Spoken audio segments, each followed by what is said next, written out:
From the college by the lake, meeting the personalities and discussing the issues that affect all of Coeur d'Alene and the inland Northwest. We are the North Idaho College Public Forum.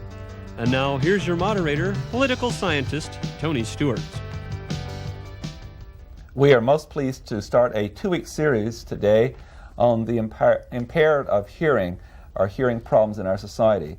We're very fortunate to have brought together some people that can really give us some very important information that can be helpful to many of our viewers who have experienced this problem over the years.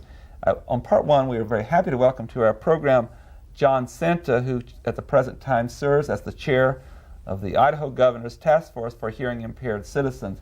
He's really been a pioneer with this work in the state of Idaho and is really impacting the needs that we have. Also next week we will invite officials from GTE, our regional telephone company, and they will provide some very valuable information, as John does today, on what is available and what we can do and what we should be doing. John, it's a pleasure to have you on our program. We've had you here before, and you are always so informative. Welcome. I'm glad to be here. Thank you, Tony. I'm also, as always, very happy to have our regular panelist, Janelle Burke, who's an attorney in Idaho, and I shall ask Janelle to commence the questioning. Well, Mr. Senta, can you tell us how many people are hearing impaired? What is the prevalence of this in our society? About 9% of Americans have some degree of hearing impairment. There are about 22 million in the U.S. There are about 100,000 in Idaho. There are about 3,500 in the Coeur d'Alene region. All of these have a significant degree of hearing impairment. The problem is about half of them don't admit it. They don't avail themselves of even the basic help of a hearing aid, which is absolutely the first step. And can you tell us what a day is like in the life of a person who is hearing impaired? I sure can, because I am profoundly hard of hearing. Without this hearing aid, I'm functionally deaf. With it, I do quite well, one-on-one and one-on-few. But if I get into a situation where there's background noise of any kind, I hear, but I cannot understand. And that's just what most of your hard of hearing folks will report. Let's take a typical day. I wake up in the morning and I have an alarm clock set over here, a special kind of an alarm clock, and it may go off sometime because I do not hear audible alarms. This thing vibrates when it goes off, so I put it under the pillow, and when it gets off, it shakes me awake, and it really is most effective. So I get up. I walk out into the kitchen, and the phone bell rings. Not the usual phone bell, because I don't hear the bell on a phone like this. It isn't loud enough. So I have a modified cowbell provided by GTE, and when it goes off, the cat jumps, my wife shrieks, and I hear the phone, and I answer it. Now, if I had just an ordinary phone, I would be phone deaf. I do not hear, can't hear enough. But again, this particular phone here has a little device on the side of it called an amplifier. So I run the volume on this amplifier up practically to maximum, run the volume on my hearing aid up to maximum, and I hear well enough on the phone that most people don't realize on the phone how hard of hearing I am. Now, if I did not have that, I might try to run just the volume of my hearing aid up, and this is what happens. I don't know if you can pick it up on the mics, but there's a loud shriek that goes on that drives my friends nuts. Once I use my hearing aid properly with the right kind of phone, that is not a problem. So now I'm up and around. Well, I want to hear the news, the TV news, the war news. So if I turned on the TV set, my wife, I'd drive her out of the house. I'd turn it too loud. If she tunes it, I can't hear it at all. So we have a number of devices. This is just a little device that we wire directly into the TV set. My wife tunes the set her way. I tune my own volume independently here. I hear, she hears in comfort. You can do it with other systems. Here's an infrared device that is readily available. You put it on your TV set, and again, both of us can hear very well. I leave the house and go down, let's say, to the senior center for a meeting. I can't understand a word that is said in that dining hall because the acoustics are lousy. So I take out my trusty little FM radio transmitter, which has a microphone, amplifier, transmitter all in one, put it on the lectern, put on my own little FM receiver with a neck loop, and I hear everything that is said there beautifully in spite of all the noise that is going on in the room. There is no such thing officially in the senior center yet for all the people, so I'm the only hard of hearing one there who can hear at the moment, but we're going to work on that. I go to a committee meeting. If I sit around a conference table or a committee table, I hear the person next to me, because that's where my one useful ear is. This one doesn't work. Anybody over here does not exist. So about 2 questions and I'm lost. I'm out of sync with everything. Well, I cheat. I simply put my surrogate ear, this microphone, out in the middle of the table. Now my ear is equally distant from everybody. I tune the volume so I hear one and I hear them all. It's wonderful. A couple of years ago we were robbed. I went to the courthouse to try to testify. I could not understand a word said in courtroom number 1. Impossible. After the fact, we talked to the judge and the county commissioners, and heaven bless them, they put in a wonderful infrared system in our courtroom number 1 now. I can go there, I can hear what goes on in the courtroom, I can take part as a jury panelist, only because these kind of helps are provided to me. If I want to go for some entertainment, I cannot go to a theater because I cannot understand a thing. But I am very fortunate now. I have a VCR, so I bring it home, put it into my VCR, run it through my TV, and listen to it with my own special devices. I can come down to NIC Auditorium because they have an excellent FM system in the auditorium for folks like me. I can go over to the Opera House in Spokane because they have an excellent infrared system. All of these things are now available, did not exist 10 years ago. The world has changed tremendously for me, and by using devices like this, I lead an almost normal hearing life. Answer your question? Yes. Is this expensive? Is it expensive to be a part of the kinds of devices that you have? They come in all shapes, flavors, and prices. The least expensive of the lot is this little do-it-yourself kit where you buy Radio Shack parts, and for about $50 you can hear very, very well. These units that I bought 9 years ago, our radio FM setup, cost me $1,000 at that time. You can buy them now for about $500. If more people used them and they made them in volume, you'd buy them for $100. So it's a highly volume sensitive situation. The things for TV, well, they cost somewhere between $30 and $150. So, but they certainly are within the range of people being able to purchase them and being able to participate. Yes, indeed. And very frequently you choose the device to fit your lifestyle and you decide how much you want to pay for it. John, we need to move on to some things that are happening because of people like you and how you educate people in government. We have been able to get some legislation, not only for the hard of hearing, but other handicaps. And of course, the most famous law, in fact, it's been said that it's probably the most important civil rights legislation, which it is, since 1964. And that was signed by President Bush last year after passing the Congress. And we're talking about the American Disabilities Act. I know that someone that you admire said something about this prior to that time, and I'd like to have you to identify and quote that person, and then tell us what you think about the American Disabilities Act and what it will do for handicapped persons in America. I think it's important that we all understand this refers to all handicaps. Yes. I speak primarily for the deaf and the hard of hearing, but remember, this applies to all. I'd like to quote Senator Kennedy, who said, "The road to discrimination is paved with good intentions.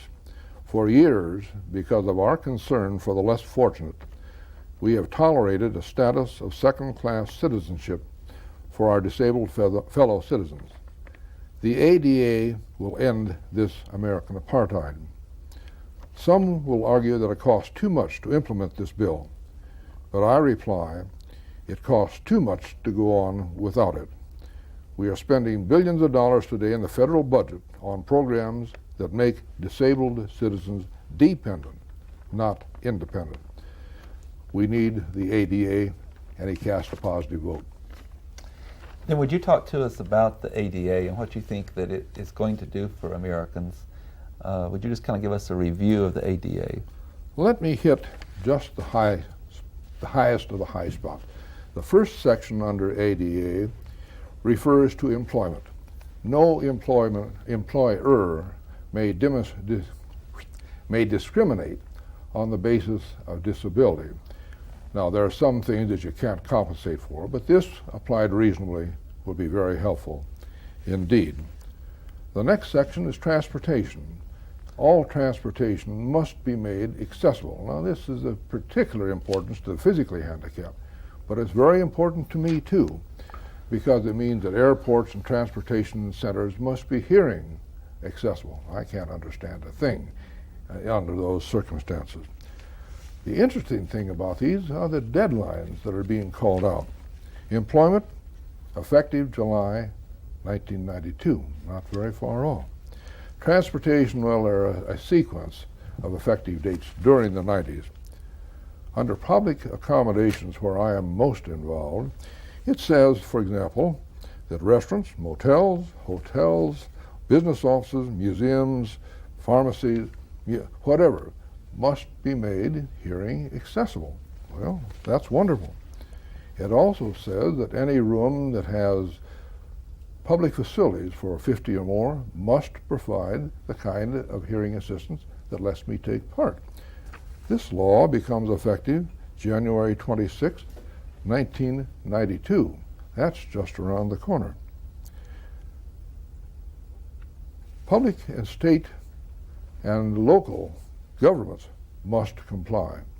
Courthouses and all public meetings must be hearing accessible as well as physically accessible. That's important. I can do very well in our local courthouse. I can do very well in the council chamber. I can't go to any other places because I can't hear. The last one is telecommunications, and this is for the deaf. TDD relay service is mandated to be in effect in all states in July of 1993, and this will be a major breakthrough for the deaf. A deaf person now at the TD can talk with another deaf person with the TD. That's the end of the possibility. With this, you have a TD here, you have a relay center here with an operator who hears. She reads the message, calls the person on the phone, relays the message back. The deaf can now talk with anybody. It will be tremendous. We will talk about that next week too when GTE is here. And they are going to show a TD, yes. And I'm very, very glad for that. Well, that's it, really. Those are the 5 points, but you can see they're going to impact on all facets of our life. Thank you. Janelle Berg. We've talked a little bit about what's happening at the federal level, at the national level. Now let's talk a little bit about what's happening at the state level. What is going on in Idaho? Idaho at the moment, and I'm going to speak only for the deaf and hard of hearing now. Other handicaps will have to speak for themselves. There are no facilities, there's no office, there's no commission, there's nothing to address the mandates of the ADA law.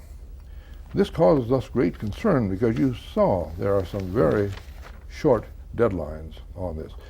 Right now in the legislature, we have a bill introduced by Mary Lou Reed, our senator, and by a representative from Twin Falls, which will create a council for the deaf and the hard of hearing. It will be the responsibility of this council to respond to the directives of the national ADA, and in addition do a lot of other things for Idaho's hearing impaired that is not now being done. Idaho does some things well for the deaf, not enough. They do nothing for the hard of hearing. So this council, if it is approved, and we think it will get through the House and Senate, will be a major step forward. Unfortunately, the JFAC, the Finance Committee, killed all the funds for this last week, and now we're trying to find out how we can get money to get started. So the state is in the process of trying to move. If the legislators will will establish the office that makes it possible. How about on our purely local level? What are some of the things that are going to go on, do you think, right here at home? I'd like to address that from the small side up. Okay. I'd like to talk about what you must do to help yourself first. Okay. And then, having learned to help yourself, then you can work with the city fathers to do the things that will help all of your peers. All of the devices that I have shown here today, and many, many more, are readily available, commercially available, not too expensive, and I would say that in Coeur d'Alene, not 5% of the people who are hard of hearing really know or understand or utilize this kind of equipment at all. That's a shame, because our national experience is through my parent organization, Self-Help for Hard of Hearing, that we give increased understanding and help to about more than 75% of those with a hearing loss. So first of all, our local people have got to get involved, learn how to help themselves, and then work with the city fathers to see that the right things are done locally. There's no point in putting a lot of equipment in meeting rooms, in churches and other places if nobody's going to use them. We are concerned as a national organization that we're getting access before we have the people educated, trained, motivated, knowingly using the stuff. Now, before the program, we talked a little bit about some of the advantages of living here in North Idaho for the hard of hearing, and one of them was the telephone system. Can you explain a little bit what that's like when you leave the house? Now, we've talked about your own telephone that you can use, but what about when you leave the house and you need to use a payphone? Janelle, you hit me right where I live. When I moved here, I was phone deaf. GTE phones 12 years ago were not hearing aid compatible. I could not make a phone call the moment I left my house. GTE is now wonderful. They have hearing aid compatible phones. They have, throughout North Idaho, put amplified pay phones, I think more than 90 of them around North Idaho, so that wherever I go in North Idaho, I can now find a place where I can make a phone call. I'd like to show you something. One of the things that GTE has done that is absolutely marvelous, in their local directories, they put a listing of where all amplified payphones are located. So if I go up to Sandpoint, I pick up the Sandpoint directory, look up the page, and I can know where to get a phone call. That's just one of the unique things that GTE has done locally. In South Idaho, something else. I can't find phones. I'm phone deaf in South Idaho a great deal of the time. I'd like to follow up on that. I think you deserve a lot of credit. I know that others have worked with you, but in North Idaho we have been very progressive, I think, in a lot of areas, and people from North Idaho have spearheaded a lot of things in legislation, in the field you're in, and some other areas of human rights and work in hospice and so forth. But isn't this one of the tasks now for the council, one of the reasons the council's needed in Idaho, that you need to spread this work across the state, so no matter where you live, not only in Idaho, but for the federal law too, that the citizens have the same experience that you're having to get out and enjoy things that they cannot do so at this time? This is true. The function of this council will be to educate the hearing people that hearing impaired people can be productive, effective, happy citizens if they can communicate. This old stigma that deaf and dumb still hangs around, and anybody who wears one of these things is automatically either deaf or dumb or senile or some combination. Well, I may be all, but I won't admit it, and it has nothing to do with this. All I need is some help to hear, and I can communicate reasonably well. Well, in relation to that, you've talked a lot with me about educating people to what's available. And that's what this program's all about, is to assist individuals. Upon educating them also, doesn't that create momentum to get some solutions in the political arena too, so that what's already happened in North Idaho start happening in some other regions of the state? Absolutely. We are the focus. I was delighted in Boise last week to learn that down in Twin Falls they now have an accessible courtroom, the second in the state. Every courthouse in Idaho should be. One of the things that bothers me very much is that the state government itself is very unaware and very unsympathetic. The state capitol building itself, I cannot hear a word in the visitors gallery in either the House or the Senate. Our task force put devices in there 2 years ago. I could hear beautifully in both, and even the hearing people said, "My, this is wonderful, we can hear easily." They've done nothing. In the committee meeting for health and welfare that I testified last week, I could not hear a thing until I fired up my own devices. There were lots of deaf interpreters there who were interpreting for the deaf. That was fine, but that doesn't do me any good because I don't read sign, unfortunately. So the state has got to take the lead in demonstrating what can be done to make all state meetings accessible to the hearing impaired. Now, with the Americans with Disabilities Act, they will be having to address this problem as those deadlines come upon them. And that's why the council is needed to coordinate and direct and guide the state officials to begin with, and local and county officials as well. Yes. I want to make one more point. I think that when you read the statement from Senator Ted Kennedy as he was speaking on behalf of this piece of legislation, you indicated that he said that if we correct certain problems in our society with this legislation, that not only will we divert funds from one area to another area in relation to the disabled, but we also will make a change in society. And you gave a beautiful example where so many people are excused from jury service because of hearing impaired problems. When you create a different courtroom, we are contributing in a very positive way that senior citizens who have lots of wisdom can become involved again in the jury service of those who have that hearing handicap. That's just an example that you mentioned a minute ago, I think, of where we're opening up new services to all the public through this correction of the problem. Even the local employers will be amazed to find what they can do inexpensively to make places accessible to me. But they do themselves a big favor because a lot of their customers don't hear or understand as well as they think. And if they make provisions for their own employees, which they must by law, they're also going to be making provisions for their customers at the same time. So it's going to have lots of spin-off benefits that are not recognized on first blush. So when you talk about cost of implementation of the program, it also generates revenue that can help pay for that cost. You bet. You bet. Thank you. Janelle Burke. One of the twists, Sure. let me, this while we've got it here, businesses must recognize that folks like I do not hear any kind of warning alarms or fire alarms. So one of the things that is mandated, you must have a visual alarm in any place where there's danger to life. That's going to make life a lot safer for me too. Thank you. Janelle. I have a question regarding what someone like myself can do to be more perceptive and to help you to be able to communicate with me. What kinds of things can people who have hearing do in order to help others? That's a fair question. This is a good situation because the light is full on your face. I depend on lip reading in part. If somebody has a mustache or they've got a pencil in their mouth, I'm in trouble. So first of all, have good lighting. Seat yourself properly. Particularly important around a table. If you know somebody is hard of hearing, seat them so their good ear is in the most advantageous spot.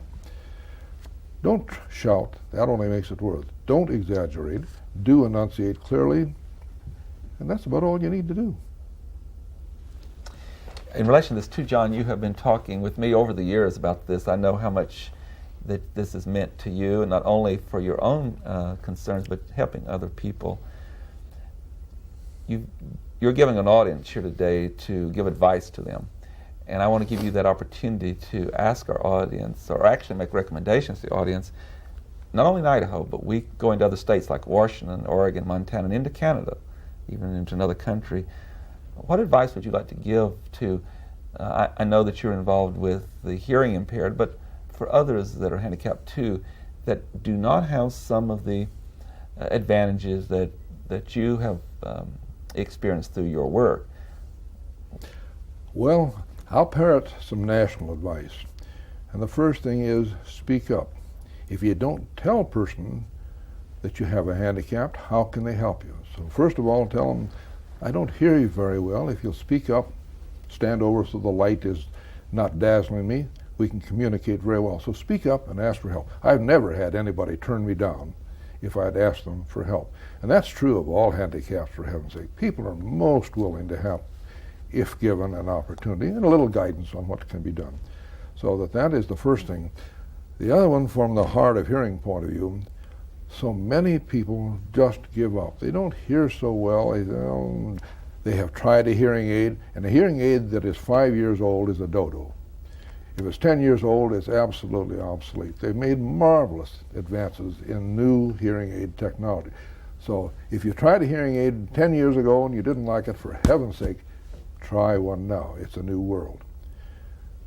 Another thing that you've talked to me about, and I want to give you the opportunity to talk with the viewers that might be in this situation, we're all human, and sometimes we do not like to publicly ask for things, or we don't like to admit that somehow, and it's just really wrong to do that, that as you've been so eloquent in presenting today, because one has a hearing problem, that is something that's happened physiologically. It has nothing to do with one's intelligence.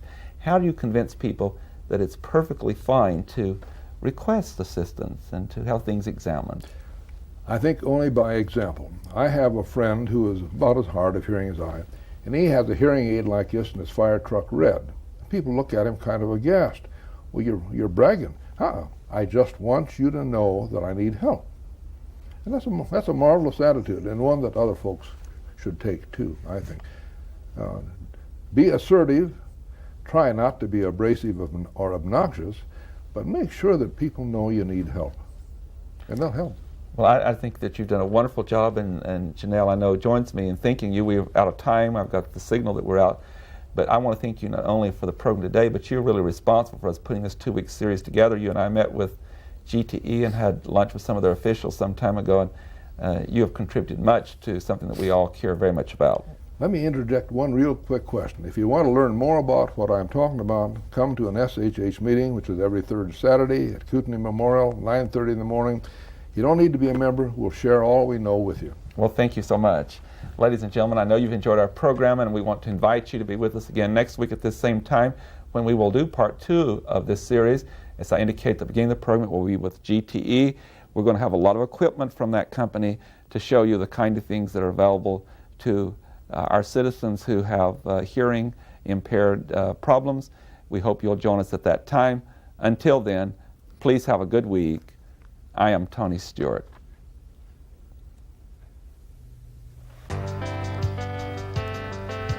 North Idaho College Public Forum is videotaped live by Telemedia Services on the campus of North Idaho College for viewing at this more appropriate time. We invite you to catch the North Idaho College Public Forum the same time next week on this television station.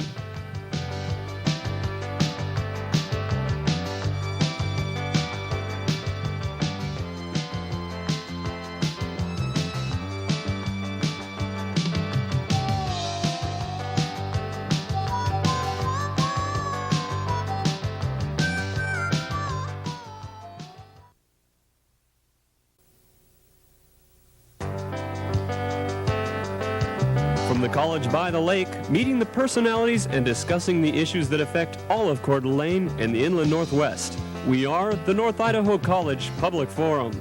And now here's your moderator, political scientist Tony Stewart. I am very pleased to welcome you back to the second week in our 2-week series dealing with the hard of hearing. We're particularly emphasizing that problem in Idaho because last week, as you recall, John Senta was with us and is working closely with the legislature and the governor of Idaho to bring about some new programs and new agency within the state of Idaho. For the second program, we're so pleased to have 2 guests on our program. We want to thank GTE Corporation for making this program possible, and I would like to welcome to the program Kevin Laverty, who is the Public Affairs Manager of GTE, and with him is Janine Crum, who is the GTE Phone Mart Manager. Welcome to both of you. Thank you. You're very thoughtful to come and bring some of the modern technology we have that will assist those who are hard of hearing. It's also my understanding that this system is also helpful to those who have other physical handicaps, such as a sight problem, and also maybe they have a hard time with their dexterity in their hands, so forth. So we will be demonstrating that equipment as we move through the program. But again, on behalf of Janelle Burke and the staff, thank you for being with us. Thank you, Tony. And I'm very pleased, as always, to have regular panelist Janelle Burke, who is an attorney in the state of Idaho, and I shall ask Janelle to commence the questioning. One of the objects that we take for granted in our lives is the telephone, but we didn't always have telephones. There's a history behind the telephone. Also, the telephone interrelates to people who are hard of hearing or who may have other physical inabilities. So can you tell us a little bit about the history and how the two have been interrelated throughout the development of the telephone? Janine? I'd be very happy to explain that. In preparing for today's forum, I couldn't help but think a little bit about what it would be like to be deaf and what it would be like not to be able to make a phone call, to call a supplier, or for yourself to call one of your clients, how difficult our everyday life would be, and we take so much for granted. A telephone used to be thought of as a luxury. And today we have it in our homes in every room. I mean, from the bedroom, the kitchen, to the garage, to the bathroom. And we use it all the time. So it's an absolute necessity. But going back several years ago, 100 years or more, we learn how the telephone really did get started. And if we go back to the 1800s, Alexander Graham Bell was, of course, instrumental in the discovery of the telephone. And it happened because both his mother and his wife were deaf. And his dad was, Alexander Melvin Bell, was a teacher. And he taught courses on speech, and he wrote textbooks on how to do corrective speech. He developed a series of sign or code for all the words in the language, and he developed textbooks on this. And he was so encouraged by these studies and how it could help deaf people that he took it to Boston in 1871. And when he was doing these studies, he found out that he really could also teach the deaf people to speak. And it was during this time frame that Alexander Graham Bell invented the telephone. And so you can see how closely this is linked together and how it's evolved. Well, today we can go through some of the telephones that we've brought. One of the first assignments that I had when I came to the Northwest 15 years ago was in completing the conversion for our public telephones and having, if you think about how critical a public telephone is to our population, that people... Would you tell us what you mean by a public telephone? Okay, a phone booth, a public telephone where you would go in a restaurant perhaps and use it to call home and say, you know, I'm waiting here, where are you? Or along roadside, perhaps your car is broken down and you need to call the automobile club or call a local garage to come and give you a tow service. We take so many of these things for granted. Previous to having this conversion, a person that wore a hearing aid or had hearing difficulties could pick up a slight squeal on the transmission, and so they weren't able to communicate what their needs were. So this was real important to us to be able to address what the customers needed. And so we came out with what is called a blue grommet handset. And this is hearing aid compatible. And this is installed, I'm really proud to say that in all GTE public telephones in Idaho, are all of our locations, there's over 1,000 of them, all of these are installed. And throughout the Northwest, there are over 8,000 of them. And this handset, you can see, it's easy to see, it has at the very base of the unit, it has what is called a blue grommet. And what this means is it signifies that it is equipped with an inductive coil that is compatible with a hearing aid. Okay, well, in the last few years, these have also been improved upon. This first one, this is also, you can see, it's a blue grommet, but inside it has 2 buttons. And this is an amplified handset. This one, although it's installed throughout the Northwest, it would be more indoors. And you would find this in federal and state buildings. These handsets are fairly expensive. The cost of this conversion, as you can imagine, was was very expensive. These handsets range from anywhere to $17 to $20 to high as almost approximately $60 a piece. And so simple mathematics with 8,000, you can see what a cost this was. These handsets, this button, there's two buttons, and you just depress one for a little bit of loudness, and then two for maximum amplification. So if you're a person who's hard of hearing, you can use that telephone in a public place, such as a federal building, and you can get your sound amplified so that you can talk with people, make your That's calls. absolutely correct. This third one is also a Blue Grommet handset.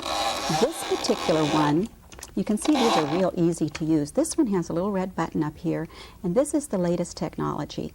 This particular one is installed primarily indoors, and you would find this in hospitals, courthouses. This one's pretty expensive, so we're very fortunate in the Northwest that we don't have a large incidents of vandalism like they would have in a real major population such as New York or Los Angeles. And so we do still keep these indoors. We did just install these, though, at Schweitzer Ski Basin in their new resort there. And so we're hopeful that when people are taking a break from the slope this winter that they'll be able to enjoy this, that our customers will get a lot of use out of these. Now, how does that one work? This one, you just depress this button right here, and it also shows right on the outside that it's amplified, and it explains to anybody going into the public telephones that they'll know how to use it. Just to press this button once, twice, or 3 times for whatever level of amplification that you need, and then once again to put it back to normal. This is remarkable that you have talked about, Janine, the history from Bell until now, and that even though they had the insight at that time that we would need some of these things, that it's through modern technology that the advancement is carried on. I have a couple of questions for Kevin. As the public affairs manager at GTE, I know that you must have a lot of contacts from customers who make requests for these kind of services. Can you just kind of take us through the policies of GTE and how you deal with that? And I know that you really want to serve all the public.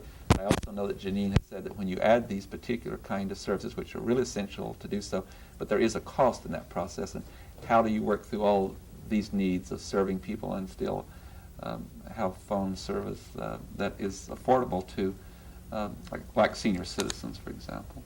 Well, I think there are some key things here we need to talk about, Tony. Of course, as you know, the whole reason that we have the telephone system that we do in this country and here in the state of Idaho is thanks to the vision that a couple of people had back quite a few years ago when the Federal Communications Act established universal telephone service, which meant affordable telephone service was an important part of everyone's life, and everyone should essentially be guaranteed that.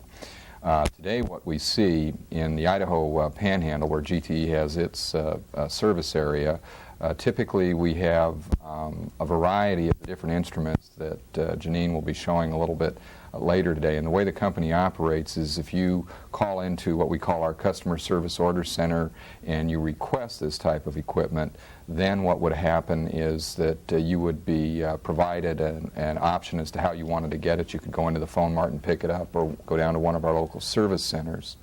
The cost would be on a rental basis. Most likely you'd want to have it on a rental basis, and it's what we call part of our regulated rentals.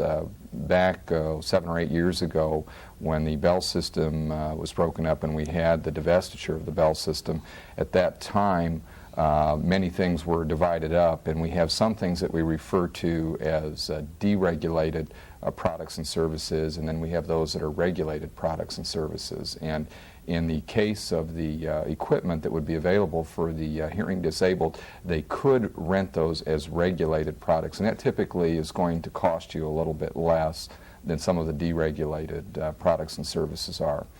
Also in Idaho, and I'm sure that you're both aware of this, both you and Janelle are aware of that, there is a telephone assistance program for those people who are 60 years and older and who can demonstrate need. And if I'm not mistaken, it is administered through the Department of Health Education, not Department of Health Education, but I'm thinking of Department of Health and Social Services. And that it certifies you and allows you breaks in terms of the costs associated with these devices, particularly if you wanted to purchase one outright. And so individuals that will be watching this program and they would like this service, and some of them are outside of the GTE service area, but there are other companies that are providing the same kind of service. you could either contact the telephone company itself or some of the outlets or centers that would have the equipment. Typically the way that people would do it, they'd want to look on their phone bill, and whether they're a GTE customer or not, there will be a number that they can call for service orders. If they want to start new service, they want to discontinue their service, they have a question about that. And that number is where they would contact a representative who would be able to help them with that. And Janine could explain a little bit more about some of the outlets, I'm sure, of course, Surely. like phone marts and service centers. Please do, Janine. People that want to find out where to contact us, it would be very easy for them to look in the front pages of their local directory. There's many pages that will explain who to call for what services, and if they want to find out about the amplified handsets, they can look under customer information and find out all of the actual addresses of where they can find them. It'll tell them where our GTE Phone Mart is, where they can meet with us face-to-face and try out all of the different products that we have, or they can call in direct for a repair center or billing question. But the information is right in the very first pages of the directory where we're located. Janine, I think this is the perfect time to insert in this program a guest that you have brought with you, one of your employees, Dina Wilhelm, who is, I believe, the GTE sales associate at the GTE Phone Mart here in Coeur d'Alene. And I want to do this program, among other reasons, is to help our viewers know what is available to them that have the problems of what we said, hard of hearing. They might have a sight problem. They might have arthritis and have problems with their hands. And Dina, I would like to give you this opportunity now, if you would, is to take time to demonstrate some of the phones that you have brought with you today. Okay. The GTE Phone Mart does provide a variety of different products available to the hard of hearing and also sight impaired public. For instance, the AT&T Big Button Plus, it does have the large numbers, so if you can't see very well, that makes it very easy to dial. Volume control here on the side, so if you can't hear whom you're speaking with, to turn it up, just push the volume up and it amplifies it about 10 times the regular amount. But there's different levels as you go up, Yeah. whatever level you would need. Correct. Now let me interrupt too. The one that you just shown there, there's another one but the side of it, and so Yeah, that it's just a also- different kind of model of the Yeah, thing. this one here has more memory dialing, so someone who can't remember numbers, an elderly person, you can program the numbers in here for automatic dialing. So there's more on one phone than there's other one. It just depends on what your needs happen to be. Correct. We also have a voice-activated speakerphone here for people who can't hold the handset due to arthritis, voice-activated. We also carry different amplifiers here that you can put on your telephone, such as this portable amplifier, and you can take that with you. Just slips in your pocket. You can take it with you to hotels or when you're on vacation. Could you demonstrate how you put that in the phone for us? And Sure. just show us. You just pick up the phone, put this over it, and this little band slips over it at the end. And so it'll fit on any phone where you might be at a hotel or at your home. Correct. Makes So it you very always have flexible. your amplifier with you. Okay, thank you. Okay. We also have another amplifier. It plugs right into your handset cord, your telephone. If you want an amplifier on your telephone that you have at home, just unplug the cord Could there. you just demonstrate that? You just take that out Just and take put that out and plug that in. Okay. GTE also carries what's called a telecommunications device for the deaf. This is this right here. It's fairly simple to use. All you have to do is take your telephone, dial your number. Janine is going to assist you here. Now, this is something that's really new, and I believe you call this the TDD. Telecommunications device for the deaf. And so if you have access to this at your home and somewhere else, You then can this rent is it what to you can do. GTE. You can rent it You from can. It's very simple to use. You just dial the number, put the handset on here, and then as Janine will show you, just type in what you're going to say. I think, too, what's interesting, when a deaf person would use this, they use abbreviated words. So if I was to say, hi, oh, I got to clear it. You'll have to excuse my typing. Hi, this is JC. And then they would communicate back with me. And we have these available to the public so that anybody that is deaf or hard of hearing or speech impaired, they can order telephone service. You know, you can think about how do they do these things? Well, they can call down to our customer service order center. They can make long-distance telephone calls. We have these at all of our centralized facilities. If they have an emergency repair, they need to call in. We have one of these units, and if they have one at home, they can just type out what their needs are so that they can communicate at all times. A couple of questions come to mind. I always have so many questions with this program from the guests. I was just sitting here thinking that this opens up the world to someone that's not had that opportunity, but also the individual who's doing the typing in. Whoever's on the other end of the line, if you're going to use some kind of shorthand, they've got to know some, either you have to type the words out or they have to know what kind of shorthand you're using. That's correct. That's correct. Well, two friends over a period of time could develop their own code. Yes. And these are just, Tony, these are just a few of the products that we have available. You know, you think of a fax machine where they could just write it and send it quickly. And fax machines are so popular today. Most businesses have these, and it's very fast. And then it also, they can have the opportunity of not having the extra toll charges because it would be transmitted later in the evening if they wanted it to be. GTE also offers a signaler which you can attach to any of these telephones or the TDD. You plug it into your electrical outlet. It sits about 2 inches away from the telephone, and then when your phone rings, this light flashes. So that the hard of hearing can see that they are receiving a telephone call. So that comes in handy also. And the message machine and all this becomes part of that. There are just so many different components that are available to.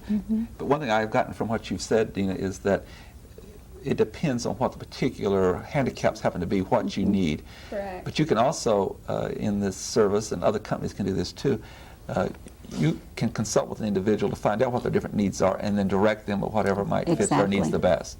Exactly. Phone Mart, we can do that for you if you come into your local Phone Mart. Okay. Well, thank you very much. Before you leave, Dina, could you show this cordless right here, this phone mate cordless? For those people who can't get to the phone, can't scramble to get to the phone, there is a cordless telephone that you can buy. It does reach up to 1,000 feet away from the base unit, so you can basically take it throughout your entire house. Or if you didn't get that call on your cordless, it does have an answering machine built in. So that'll also take your call. And it also has a volume control, so you can increase the volume as well. And this is just in one unit. So there are just many, many services, many products that are available today. And for payment also at the Phone Mart, you can bill these on your telephone bill in 3 monthly installments. There's no interest on it. Dina, you also said something to me before the show. I know that a lot of people think, well, I just couldn't afford this. So could you give us some idea of some of those costs? The amplifiers run between $24.95 and $34.95. The speakerphone, $79.95. Cordless telephone answering machine runs about $169.95. The Big Button Plus is $69.95, $44.95, and like I say, you can rent the TDD for about $30 a month. Okay.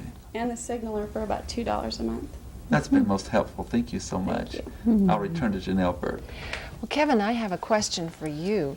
Over the years, I know there's been a lot of development that has gone on with this kind of product. What kind of demand is there for that kind of product, and how do you decide where you're going to place your energies in development? You know, that's an interesting question. I think that the issue of what kind of products are out there for the I should say the hearing disabled and those people who have other impairments and like that, it is really a major social issue. We do have a GTE labs. AT&T has their own labs, and they do put research into these types of products, but at the same time, I wouldn't say that they are driven as being a major product line, but it is there to serve those people who are in need and do have those needs. And I'm not aware of current research that's going on in this product line. Janine might know some more about some of the newer products that are out there. I could share some of that. Okay. There are many products that we used to offer that have been improved upon. There's a voice larynx. There's different volume controls. The signaling device is one that is just a lamp that you can use in any, a light that you can use in any lamp in your home. There's just many products that are going to be on the market within GTE very quickly. They've gone through our labs, and we hope to have many more products available this year. So we're listening to our customers, and the Self-Help for Hard of Hearing chapter, being right here in Coeur d'Alene, has certainly come in and shared what their needs are.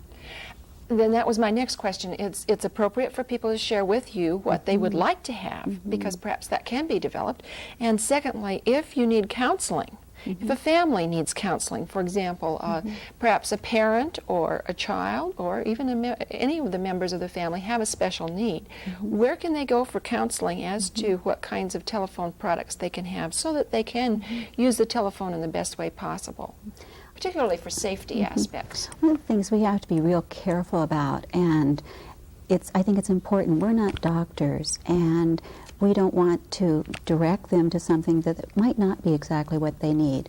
And the Hard of Hearing chapter that is right here in Coeur d'Alene is very instrumental in educating these people where they can go for this type of exactly what it is. It's self-help for the hard of hearing, and what products are best for them, what they need for their particular hearing aid, or where they can go and find the medical help that they need.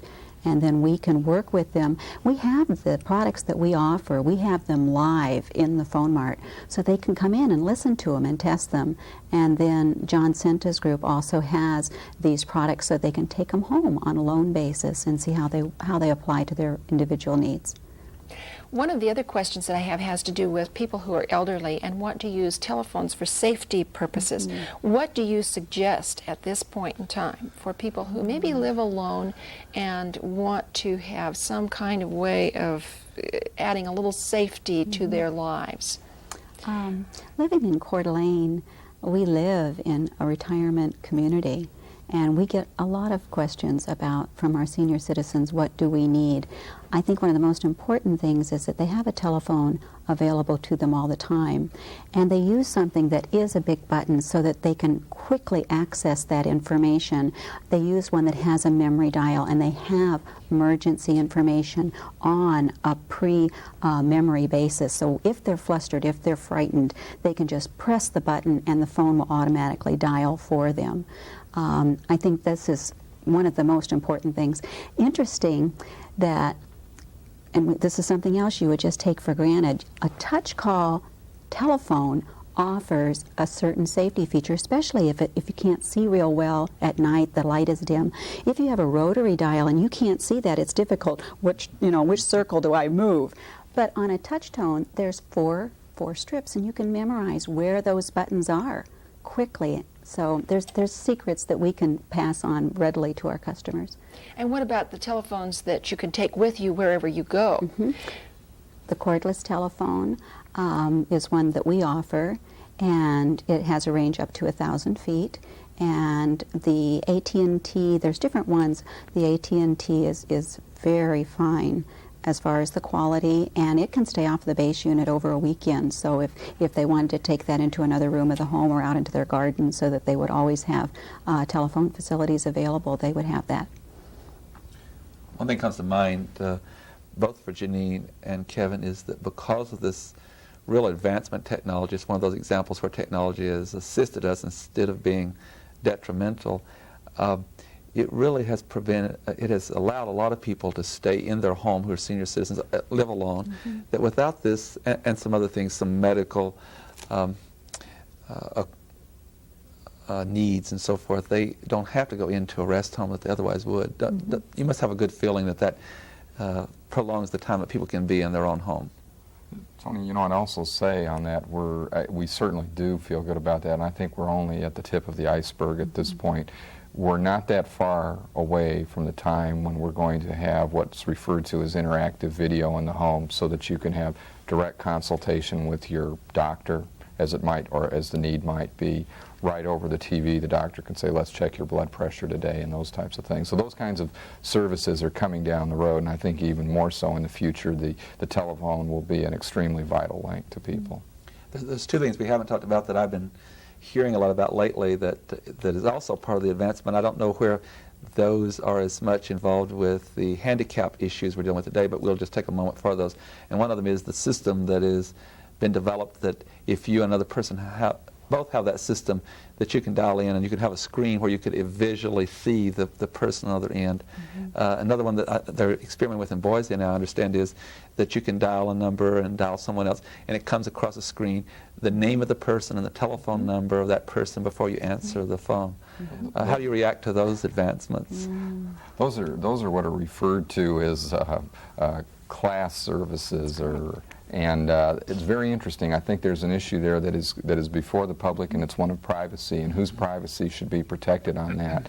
And I think our point of view would be it's certainly incumbent on the individual who has the phone to have his or her own privacy protected in that way. But we think there are a lot of good features associated with that that will be beneficial to people down the road, and there's a demand for it. In the same way that you asked the question about the hearing devices, as that demand grows, and I think we'll see some of that as the population bulges moves to an older population, we'll begin to see an even greater demand for these kind of products, and we'll have new products that we haven't even thought of yet. There's one thing we've just kind of skirted around, but we haven't dealt with directly, and that is we keep talking about the GTE Corporation that Kevin's here representing, and also then we talk about the GTE Phone Mart.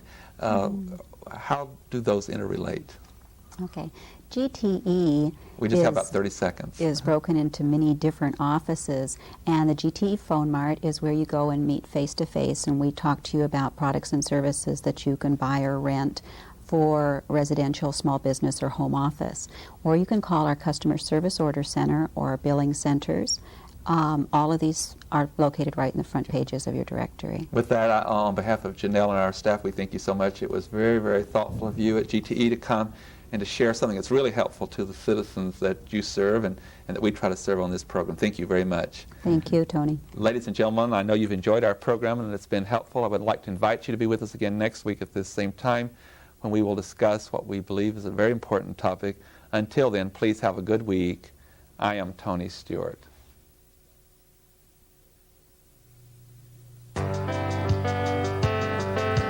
North Idaho College Public Forum is videotaped live by Telemedia Services on the campus of North Idaho College for viewing at this more appropriate time. We invite you to catch the North Idaho College Public Forum the same time next week on this television station.